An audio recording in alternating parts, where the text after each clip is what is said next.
तो कहानी की शुरुआत में हमें दिखाया जाता है कि सूरज धीरे धीरे पृथ्वी के पास आ रहा है, जिस वजह से पृथ्वी के सभी इलाकों में आग और सूखा फैलने लगा है। इसलिए जल्दी ही साइंटिस्ट पृथ्वी पर आने वाली सोलर क्राइसिस के खतरे के बारे में पूरी दुनिया में अनाउंस करने लगते हैं, जिसमें वो सभी को बताते हैं कि अगर सूरज इसी स्पीड से आगे बढ़ता रहा तो सूरज 100 सालों में पृथ्वी को अपने बीच समा के खत्म कर देगा और 300 सालों बाद वो पूरे सौर मंडल को ही खत्म कर देगा। इसलिए पृथ्वी को बचाने के लिए UEG यानी यूनाइटेड अर्थ गवर्नमेंट मूविंग माउंटेन नाम के एक प्रोजेक्ट पर काम करने का फैसला करती है। इस प्रोजेक्ट के अकॉर्डिंग साइंटिस्ट काफी सारे बड़े बड़े इंजन्स बनाकर पृथ्वी के अलग अलग हिस्सों में इंस्टॉल कर देंगे, जिसकी मदद से पृथ्वी को सौर मंडल से बाहर ले जाकर बचा लिया जाएगा। लेकिन इस प्रोजेक्ट में काफी खर्चा होने वाला था, साथ ही खाने पीने के रिसोर्सेज भी दिन प्रतिदिन खत्म होते जा रहे थे, जिस वजह से लोग दंगे और प्रोटेस्ट करने लगे थे। इन प्रोटेस्ट में वो लोग शामिल थे जिन्हें किसी भी अंजाम या खतरों की परवाह नहीं थी, क्योंकि इन लोगों का मानना था कि जो खतरा अभी तक पृथ्वी पर नहीं आया है उसके लिए गवर्नमेंट इतना बड़ा रिस्क लेकर पृथ्वी और मानव जाति को खतरे में डाल रही है। वहीं दूसरी ओर UEG डिजिटल लाइफ नाम के एक प्रोजेक्ट यानी DLP पर बैन लगा देती है, जिस वजह से प्रोटेस्ट और भी ज्यादा बिगड़ जाते हैं, क्योंकि DLP एक कट्टर ग्रुप था जिसका मानना था कि इंसानों का फ्यूचर सिर्फ कंप्यूटर में है। असल में वो एक ऐसा प्रोग्राम डेवलप करना चाहते थे जिससे इंसान अपने दिमाग को एक डिस्क में अपलोड कर सकता था, लेकिन रिसोर्सेज की कमी के कारण वो इस प्रोग्राम को आगे नहीं बढ़ा सकते थे। इसलिए रिसोर्सेज के लिए वो हैकिंग करके UEG पर आतंकवादी हमला करते रहते थे। इन सब के बीच UEG नोटिस करती है कि उनके मूविंग माउंटेन प्रोजेक्ट से लोगों का विश्वास उठता जा रहा है, जिस कारण काफी सारे लोग इस प्रोजेक्ट को रोकने की कोशिशें कर रहे हैं। पर तभी चाइनीज एम्बेसडर जाओ इस प्रोजेक्ट के पहले पार्ट को कंप्लीट करने का कहते हैं, क्योंकि उनका मानना था कि पहला पार्ट जल्द ही पूरा हो जाएगा और लोगों को दोबारा उनके मूविंग माउंटेन प्रोजेक्ट पर विश्वास होने लगेगा। जाओ कहते हैं कि इस पहले पार्ट को कंप्लीट करने के लिए सबसे पहले चंद्रमा पर मौजूद इंजन्स की टेस्टिंग की जाएगी, क्योंकि हम चंद्रमा को भी सौर मंडल से धकेलने का प्लान कर रहे हैं ताकि पृथ्वी का ग्रेविटी से कनेक्शन टूट जाए। वहीं UEG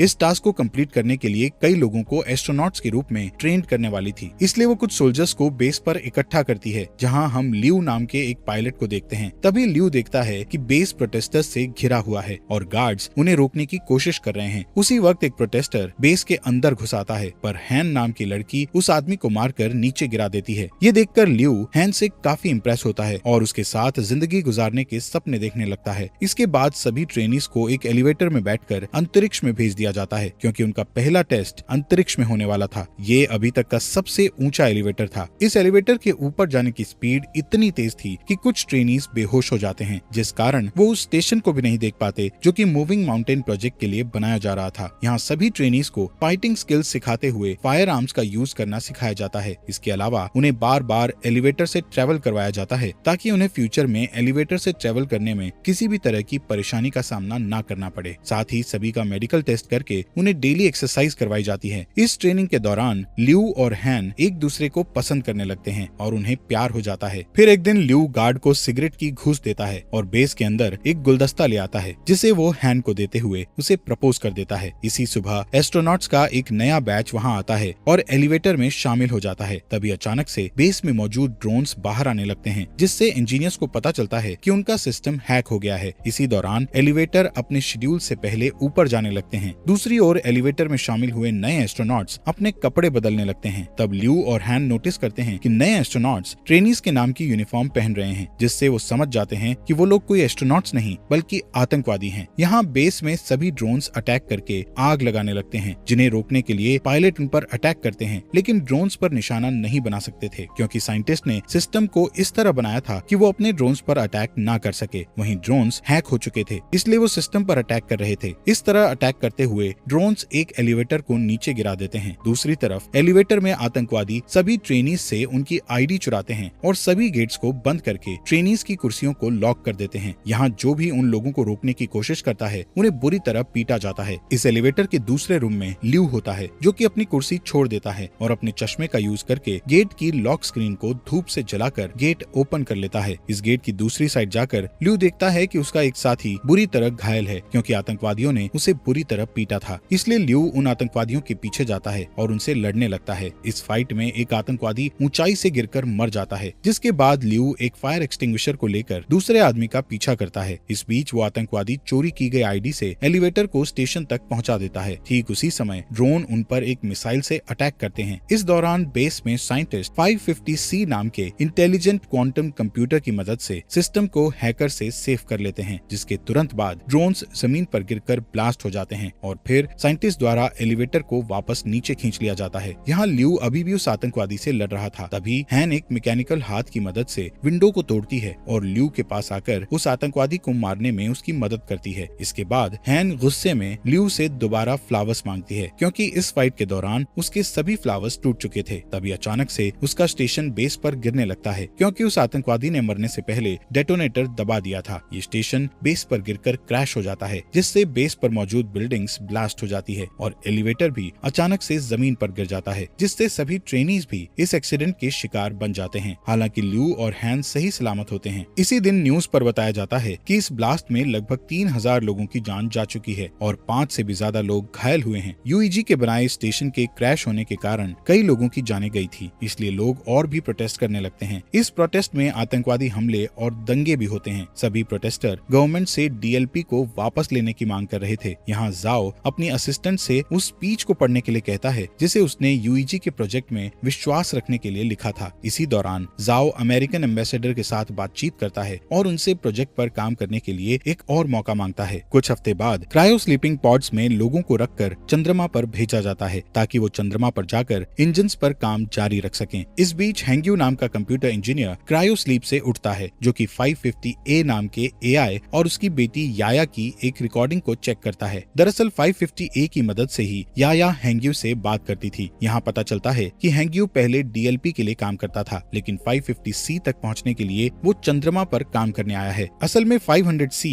पूरे बेस को कंट्रोल करता है, इसलिए हैंग्यू को लगता है कि वो 500C का यूज याया की क्लिप बनाने में करेगा, जिससे कुछ सेकंड्स के लिए उसकी मरी हुई बेटी का दिमाग एआई में डेवलप हो जाएगा। यहाँ टीम के बाकी मेंबर्स के साथ काम करते हुए हैंग्यू को पता चलता है कि जाओ नाम का कंप्यूटर रिसर्चर 550C का इंचार्ज है और वो चाहता है कि हैंग्यू उनके सिस्टम के ऑपरेशंस पर उनके साथ काम करे। इसके बाद हैंग्यू और जाओ 550C का पहला टेस्ट बेस के हर एक सेक्टर को एक्टिवेट करके करते हैं। जब वो कंप्यूटर के द्वारा वर्क के पूरा होने का वेट करते हैं, तब जाओ हैंग्यू को अपने दिमाग की डिजिटल कॉपी देता है, जिसे कंपनी ने जब्त कर लिया था, क्योंकि उन्होंने डीएलपी पर बैन लगा दिया था। यहाँ जाओ हैंग्यू को समझाता है कि ये तुम्हारे ऊपर डिपेंड करता है कि तुम इस कॉपी को डिस्ट्रॉय करना चाहती हो या नहीं। कुछ समय बाद हैंग्यू याया की क्लिप जाओ को दिखाता है। इस बीच हैंग्यू उस दिन को याद करता है जब वो अपनी पत्नी और बेटी के साथ कार से कहीं जा रहा था। तब अचानक से उसकी कार एक ट्रक से टकरा गई थी, जिससे उसकी पत्नी की तुरंत ही डेथ हो गई थी, पर याया कुछ समय तक जिंदा थी। इसलिए हैंग्यू याया के दिमाग को कंप्यूटर के जरिए जिंदा रखने के लिए उसे डीएलपी के पास ले गया था, लेकिन वो लोग उसकी मदद करना नहीं चाहते थे, क्योंकि उनकी टेक्नोलॉजी अभी तक तैयार नहीं हुई थी। इस बीच हैंग्यू की मुलाकात जाओ से हुई, जो कि पहले डीएलपी में काम करता था। यहाँ जाओ ने हैंग्यू पर एहसान करते हुए याया के दिमाग को 550A नाम के एआई में डाल दिया था। यहाँ प्रेजेंट में हैंग्यू जाओ से रिक्वेस्ट करता है कि वो याया पर 550C का यूज करे, जिससे याया पूरी तरह एआई में बदल सके, जिस पर जाओ हैंग्यू से कहता है कि याया के लिए 550A ही काफी है। इसी बीच उनका सिस्टम डिटेक्ट करता है कि वहाँ Z9 लेवल का सोलर स्टॉर्म आने वाला है, जिससे सभी लोग बेस पर वापस जाने का सोचते हैं, लेकिन उनके पास जो गाड़ियाँ थी उनकी स्पीड ज्यादा नहीं थी, पर फिर भी वो कोशिश करते हैं और किसी तरह सभी इंजन्स को बेस में रखकर उन्हें सोलर स्टॉर्म से बचा लेते हैं। पर इस प्रोसेस में 550C एआई बुरी तरह जल जाता है, जबकि प्रोजेक्ट को 3 दिनों में लॉन्च करना था, जिसके लिए उन्हें एक एआई की बहुत ज्यादा जरूरत थी। तब हैंग्यू जाओ को अपना 550A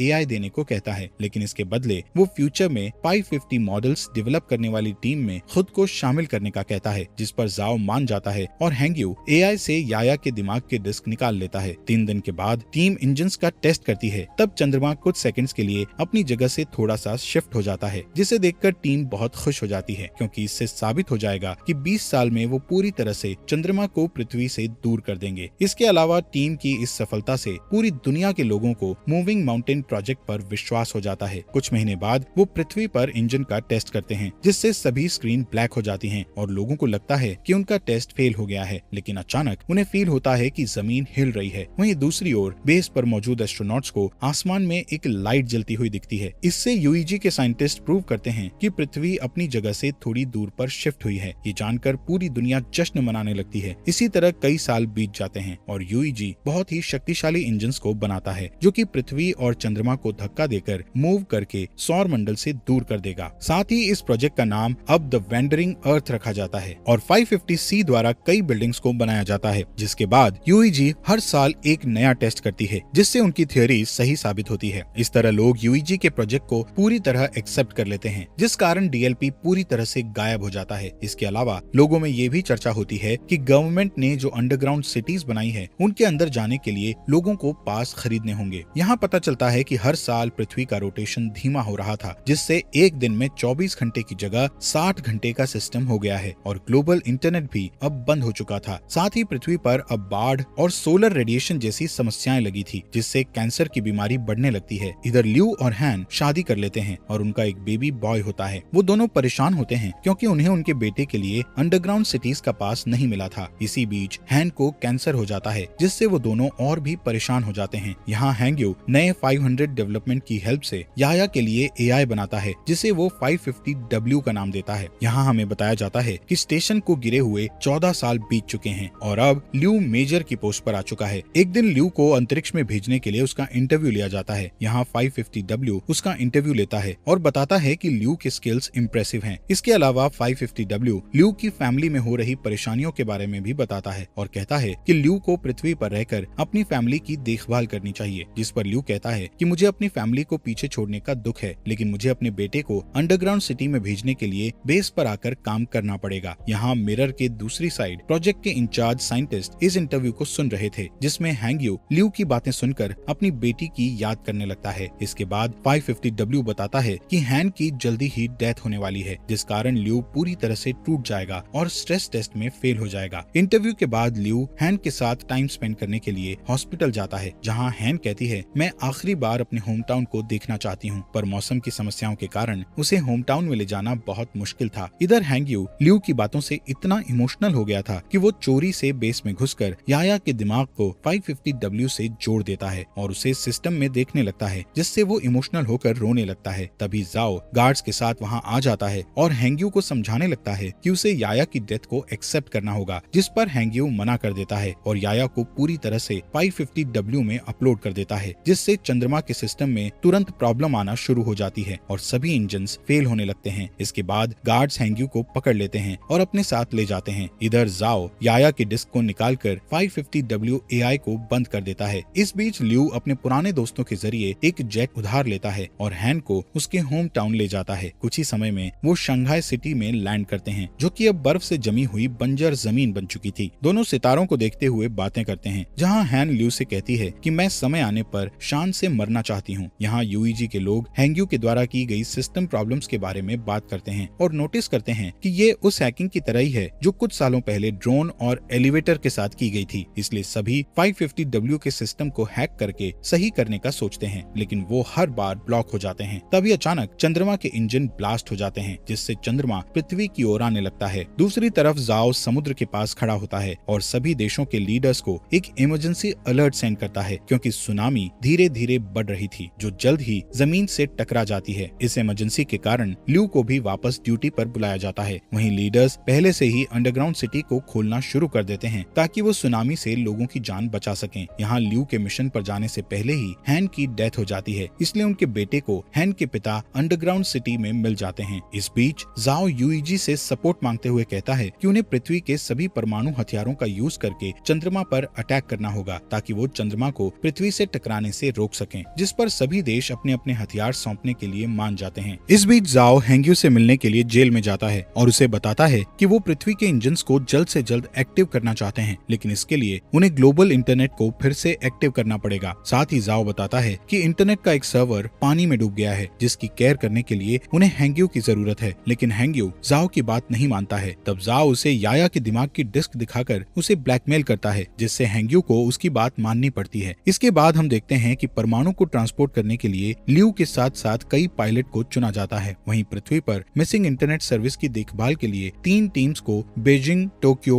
और डैलस भेज दिया जाता है। इसके बाद चुने हुए पायलट्स शटल्स के साथ चंद्रमा के लिए रवाना हो जाते हैं, जहां अंतरिक्ष में एस्ट्रॉइड्स प्लैनेट तेजी से शटल से टकराने लगते हैं, जिससे कई शटल्स क्रैश हो जाते हैं और टीम को 200 हथियारों का लॉस हो जाता है। इस वजह से अब उनके पास सिर्फ 180 हथियार ही बचे होते हैं। थोड़ी ही देर में बाकी के शटल्स चंद्रमा की सतह पर आ जाते हैं, लेकिन तभी एस्ट्रॉइड्स एक शटल को हिट कर देता है, जिससे ल्यू की शटल भी क्रैश हो जाती है। इसलिए उन्हें मजबूरन जमीन पर उतरना पड़ता है। इस दौरान उन्हें 384 हथियारों का फिर से लॉस हो जाता है। यहाँ बचे हुए लोग टेप को ढूंढने लगते हैं ताकि वो उनके टूटे हुए हेलमेट को ठीक करके अपने घाव पर पट्टी कर सकें। इसके बाद वो लोग तय करते हैं कि वो लोग बचे हुए हथियारों को पैदल ही चंद्रमा पर फिट कर देंगे, पर ल्यू नहीं चाहता था कि इस काम को करके यंग लोग मारे जाएं, इसलिए वो अकेला शटल से बाहर आकर गेट को बंद कर देता है। यहाँ पृथ्वी पर तीनों टीम्स सर्वर की जगह पर पहुंचकर पानी के नीचे चली जाती हैं, जहाँ ड्रोन और स्पेशल टूल्स की मदद से हैंग्यू की टीम बिल्डिंग में जाती है और सर्वर का दरवाजा ढूंढने लगती है। लेकिन जब वो दरवाजे को जबरदस्ती खोलते हैं तो उनका एक आदमी बुरी तरह घायल हो जाता है। तब जाओ उसके घावों को सही करने की कोशिश करता है, लेकिन उनके पास घाव को ठीक करने के लिए कोई सामान नहीं था, जिस कारण उस आदमी की डेथ हो जाती है। जिसके बाद हैंग्यू और जाओ इंटरनेट को वापस लाने के लिए कनेक्शन बनाने का डिसीजन लेते हैं। दूसरी तरफ ल्यू हथियारों को एक ट्रक से ले जाने लगता है। तभी अचानक चंद्रमा का मलबा पृथ्वी से टकराता है, जिस वजह से बिल्डिंग्स हिलने लगती है और कुछ हार्डवेयर जाओ के पैर पर गिर जाते हैं, जिससे वो बुरी तरह फंस जाता है। तभी उस रूम में पानी भरने लगता है। दूसरी ओर हैंग्यू अपने ड्रोन की मदद से भी रूम का गेट नहीं खोल पा रहे थे, इसलिए जाओ उसे जल्दी से पासवर्ड की दे देता है, पर इस दौरान जाओ की पानी में डूबने से डेथ हो जाती है। इसके बाद चंद्रमा का मलबा पृथ्वी की मेजर लोकेशंस को डिस्ट्रॉय करने लगता है, जिससे अंडरग्राउंड सिटीज में जा रहे लोग पैनिक होने लगते हैं। वहीं यूईजी में जाओ को बुरी खबर मिलती है कि उनके पास परमाणु हथियारों का एक साथ ब्लास्ट करने के लिए समय नहीं है, जिससे जाओ उम्मीद खो देता है। पर तभी उसका एक आदमी उसे सोल्यूशन बताता है कि अगर वो अंतरिक्ष में और भी एस्ट्रोनॉट्स को भेज देंगे तो हथियारों को मैनुअली ब्लास्ट किया जा सकता है, यानी कि सभी एस्ट्रोनॉट्स को अपना सेक्रीफाइस करके दुनिया को बचाना होगा। इस ऑपरेशन के लिए 300 लोगों की जरूरत थी। यहाँ एक पुराना पायलट कहता है कि ऐसा करना हमारा कर्तव्य है, पर यंग लोग फ्यूचर की देखभाल करने के लिए हैं, इसलिए उनका सेक्रीफाइस ना किया जाए। उस पायलट की बात मानते हुए सभी पुराने पायलट्स को एस्ट्रोनॉट्स की टीम के साथ चंद्रमा पर पहुंचा दिया जाता है, जहां ल्यू उन्हें आता हुआ देखकर चौंक जाता है, लेकिन उसका कम्युनिकेटर टूट गया था, इसलिए वो पृथ्वी पर वापस लौटने से पहले अपने पुराने टीचर और ट्रेनिंग पार्टनर्स को गुड बाय नहीं बोल पाता है। दूसरी ओर यूईजी बताती है कि टोक्यो और डैलस के सर्वर वापस आ चुके हैं, लेकिन बीजिंग का सर्वर अभी तक नहीं आया है। यहाँ बीजिंग में हम हैंग्यू को देखते हैं, जिसके रूम में पानी भरने लगता है और वो की को सही कंप्यूटर से नहीं जोड़ पाता। तभी चंद्रमा पर एस्ट्रोनॉट्स सभी परमाणु हथियारों को ब्लास्ट करने लगते हैं। ठीक उसी समय हैंग्यू भी उसकी माइंड डिस्क को एक कंप्यूटर से जोड़ देता है, जिससे चंद्रमा बुरी तरह ब्लास्ट हो जाता है। पर अब चंद्रमा का मलबा तेजी से पृथ्वी की ओर आ रहा था, इसलिए पृथ्वी को जल्द ही वहाँ से हटाने की जरूरत होती है। यहाँ हैंग्यू याया की क्लिप को एक्टिव करता है और उसे की दिखाकर अंदर से इंटरनेट को एक्टिव करने के लिए कहता है। तभी रूम में पानी भर जाता है, जिससे हैंग्यू की भी डेथ हो जाती है। वहीं चंद्रमा का मलबा पूरी दुनिया में गिरने लगता है। तभी यूईजी इमरजेंसी मैसेज भेजकर बताता है कि उनका मिशन फेल हो चुका है, जिससे शहरों में दंगे होने लगते हैं। वहीं जाओ हार नहीं मानता और अपनी टीम को इंजन्स में आग लगाने को कहकर उन्हें उल्टी गिनती शुरू करने को कहता है। इसी दौरान बीजिंग में हैंग्यू का दिमाग अचानक कंप्यूटर के अंदर एक्टिव हो जाता है, जहां वो अपनी बेटी से दोबारा मिलकर बहुत खुश होता है। इसके बाद हैंग्यू एआई में जाकर इंटरनेट सर्वर को एक्टिव कर देता है। तभी जाओ के आदेशों का पालन करते हुए एक आदमी इंजन्स को स्टार्ट कर देता है और फिर देखते ही देखते पृथ्वी मूव करने लगती है और चंद्रमा के मलबे से बच जाती है। ये देखकर पूरी दुनिया के लोग जश्न मनाते हैं। यहाँ ल्यू शटल से ही पृथ्वी को हिलते हुए देखता है, इसलिए वो जल्दी से वीडियो रिकॉर्ड करता है ताकि वो अपने बेटे को ये सीन दिखा सके। दूसरी ओर हैंग्यू और याया के दिमाग का बैकअप 550W में एक साथ मिक्स हो जाता है। इसके बाद हमें 7 साल बाद का सीन दिखाया जाता है, जहाँ पृथ्वी वापस से 24 आवर के सिस्टम में आ चुकी है और जाओ रिटायर्ड हो चुका है। लेकिन अब उनकी असिस्टेंट यूईजी में उनकी लेगेसी को आगे बढ़ा रही है। अब क्योंकि चंद्रमा से उनको कोई भी खतरा नहीं है, इसलिए वो अपने प्लान का सेकंड पार्ट शुरू करते हैं, जिसमें वो 10 साल के अंदर जुपिटर प्लैनेट के पास से उड़ेंगे और फिर पृथ्वी को हमेशा के लिए सौर मंडल से बाहर कर देंगे। इसलिए इंजन्स पर नजर रखने के लिए एक स्पेस स्टेशन बनाया गया है, जिसका इंचार्ज ल्यू है। और इसी के साथ ये मूवी यहीं पर खत्म हो जाती है। दोस्तों, आपका दिल से शुक्रिया आपके अपने फॉक्स एक्सप्लेनर हिंदी चैनल को सब्सक्राइब करने के लिए।